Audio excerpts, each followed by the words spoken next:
Imagine meeting somebody who could tell you exactly what it takes for a video to go viral versus fade into obscurity forever. Well, that person actually exists. That's Todd Beaupre. He's the head of growth over at YouTube, and if there's anyone on this planet who understands what it takes to make a video have success on YouTube, it's him. He's seen it all, from the rookie mistakes all the way to things that take channels into superstardom. What we've gone ahead and done is spent hours and hours going through old interviews and clips from Todd to try and make a nice, easy list that you can follow so you avoid common mistakes and try and actually do the things that are going to be beneficial to your channel in the long term. This video is for you, regardless of if you've achieved your first 1,000 subscribers or you're even going for that now very tiny silver YouTube play button. So let's just start with the first thing, the worst thing that you can do as a creator, and that's give up too soon. I get it. Like, you spend a lot of effort to like make a video. You want it to, reach as many people as possible, and you're looking at it, and I'm always hearing from creators talking about, oh, this video was a 9 out of 10. What this comes down to is the thing that separates the channels who eventually reach their goals of, say, 100,000 subscribers or end up in small channel limbo forever and ever. And that's just the fact that you need to accept failure as part of the process when making videos. That might seem like a cliche thing to say, but even to this day, this is something that I personally struggle with. But YouTube is not about avoiding mistakes. If you upload a video and it doesn't do well, that's okay. Everybody does that, and that does not mean your channel's doomed somehow. People call YouTube a marathon, but I think you really need to treat it like you're training for a marathon. Not many people could just run an entire marathon like that. They're gonna need time to actually get better and better and build up their endurance. Also, success is not as linear as a marathon might seem. Every video you post could be a massive success or a total flop. Every video in that sense is a risk, but each one is still worth taking. And listen, even if a video does flop, on YouTube, that's not necessarily the end. We've seen countless cases of videos that take off months or even years after they've been posted. That is something that I think is genuinely unique about the YouTube algorithm. Videos can kind of come back to life. What I often try to say to creators to reassure them is, like, how many times have you seen where a video started out as maybe a 9 out of 10, not 9 out of your last 10, but then, a few weeks later, it ended up being a 5 out of 10 or a 4 out of 10. So while I understand the focus on wanting to get the immediate excitement from the audience when you upload it, one of the great things about YouTube is we don't limit recommendations to just videos that have been uploaded this week, for example. And so over time, there's always going to be more opportunities for your video to get, connected again if there's like renewed interest or just kind of a different trend flows through the ecosystem. We've seen other creators do this, and we've even had it happen on our own channel as well. YouTube is always reevaluating and reassessing videos all across the platform. If you have an older video that's still getting impressions, it's not too late to do something like change the title or the thumbnail if you kind of think of a better idea. If impressions are still coming in, YouTube is sharing it with somebody. If impressions aren't coming in, try putting that video in an end screen for the next video you make. You could even do things like share that video on the community tab or things like that. That way, if you do test a new thumbnail, but the video is not getting any impressions, you can kind of jumpstart it back to life so YouTube can try again. So it is important to keep consistently posting because older videos can get recommended via new videos and vice versa. On the topic of uploading a lot, by the way, there's a lesson that Renee Ritchie shared. He actually got this from Todd Beaupre. Renee is a colleague of Todd's. Here's what he had to say. I got this tip from Todd Beaupre, who runs discovery and growth at YouTube. And I restarted my channel from zero in 2020, and I really wanted to grow. So I was doing a ton of videos. And he said, well, why don't you stop and do 2 videos a week for a couple of weeks, and then 3 videos a week for a couple of weeks, and then do the 4 videos that you've been doing for a couple of weeks, and then go into analytics and sort by videos published per week and average view per viewer. And if they really are going up with more videos, it means your audience is hungry and you can do those more videos. But if they start going down, it means like your audience is saturated. They're coming back after 2 or 3 days, seeing multiple videos and choosing between them, in which case you're really just wasting your time. And I found that to be hugely instructive in getting me to really understand that I didn't need to produce more. I needed to have like a better connection with my audience. I think it's very easy to sit down and think, yeah, the more videos I post, the more chances I have to grow my channel. But as you've probably heard people say before, quantity does not equal quality. In fact, quantity can simply destroy the quality of your videos if you're just focused on the schedule and not the actual content itself. It's not necessarily about how much you produce, but how well it resonates with an audience. And even if you post a ton of super high quality videos because you have this massive organization behind you,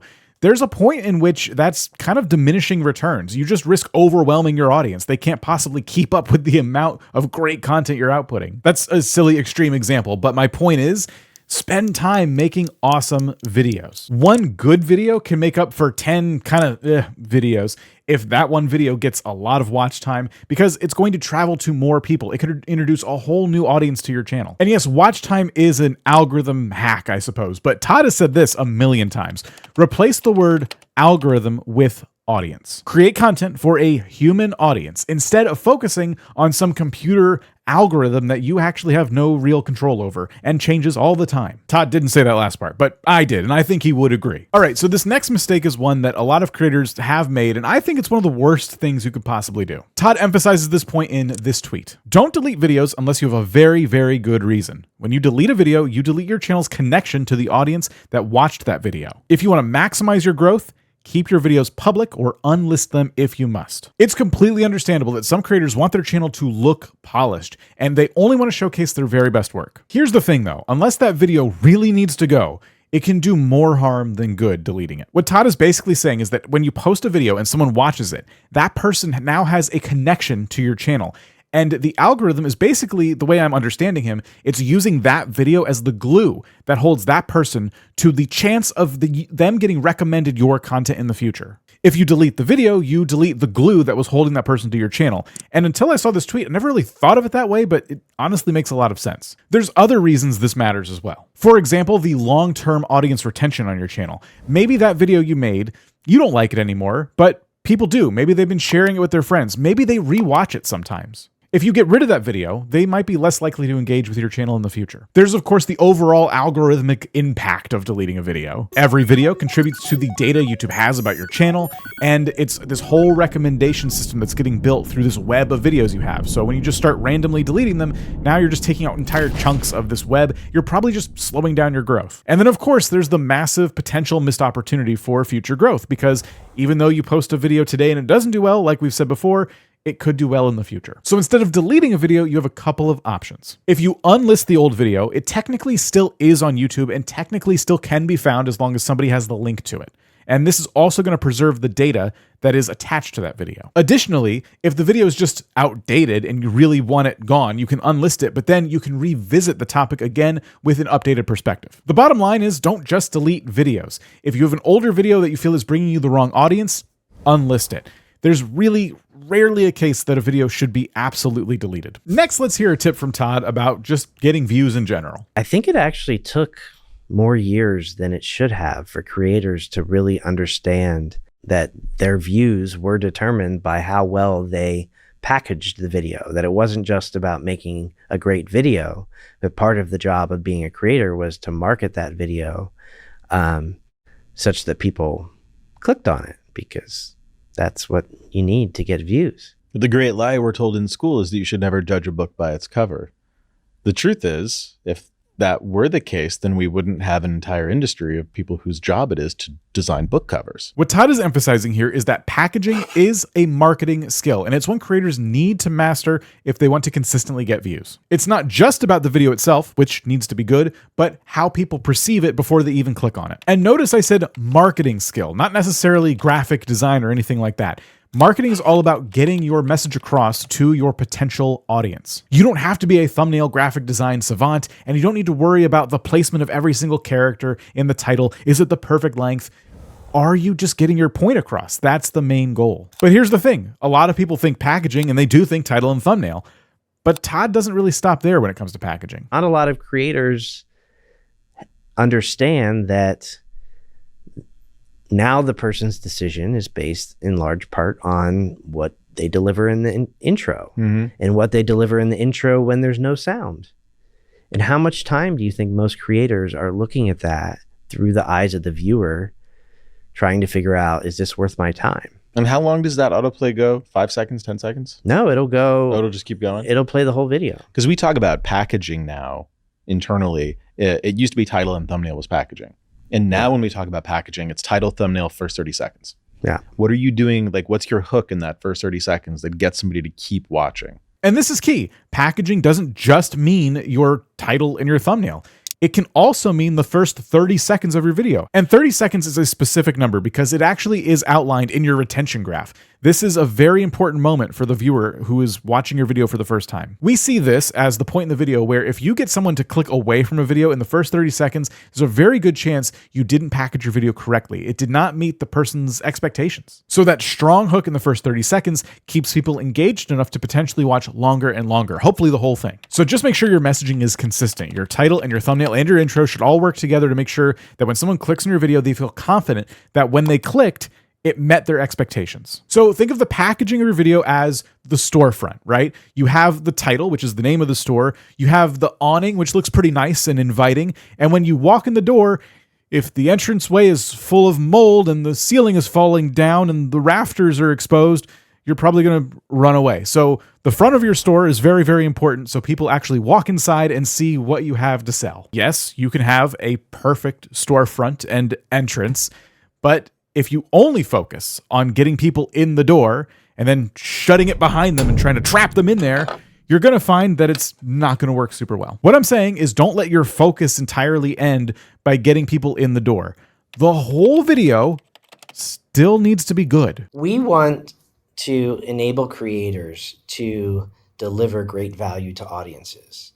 And the way that they do that is by doing two things: getting the users to click and getting them to watch the video. There is a danger by focusing too much on solely clicks that creators could create thumbnails that attract audiences that are not actually interested in watching the whole video and abandon the video early. And that's not good for the creator. It's not good for the viewer. It's not good for YouTube. Basically, given its age now, the YouTube algorithm is smart enough to know that if people are clicking on the video but leaving too early, there's no point in continuing to share it all over the place. It's just going to kind of die on the vine. So what should be your overall focus? Well, all of it, honestly, but let's start with balancing clicks with retention. You want to spend some time having a good title and a good thumbnail, making sure your hook is really strong, but you don't have all the time in the world either. So you want to make sure that you balance this with the content inside the video so that if they do click, the click pays off and they're willing to watch the entire thing because it met their expectations and it felt worthwhile to watch. To optimize for that watch time, you need to consider a person's experience throughout the entire video. What I like to do is edit a video, and then before I render it, I walk away for a day and I come back and I watch the video to see, is there anything in here I just don't need? Does it sag in the middle anywhere? And if it does, can I just get rid of that and still have the video make sense? What you're looking for are those points in the video where someone could watch and feel like, I've seen enough. And they simply click off of it. It's nothing personal. They just didn't feel like it was going anywhere else where they needed to actually stick around and watch. Or hey, if you have the time, you could re-record those bits as well. And over the super long term, you want to build a viewer's trust. This happens by consistently making content all the time that meets people's expectations again and again. So you build a really solid foundation, an audience that will watch no matter what you do because they trust that whatever it is you're doing, they're going to enjoy it. They always do. Those might just be some of the biggest mistakes to avoid on YouTube, and it's nice that they come from YouTube themselves. Also, this video is going to help when it comes to having the algorithm work in your favor to push videos for you once they are posted. So that'll be some more information for you. Also, hey, I know this wall is like very blank. This is my new studio. Let me know in the comments if there's anything you think that should go back there. See ya.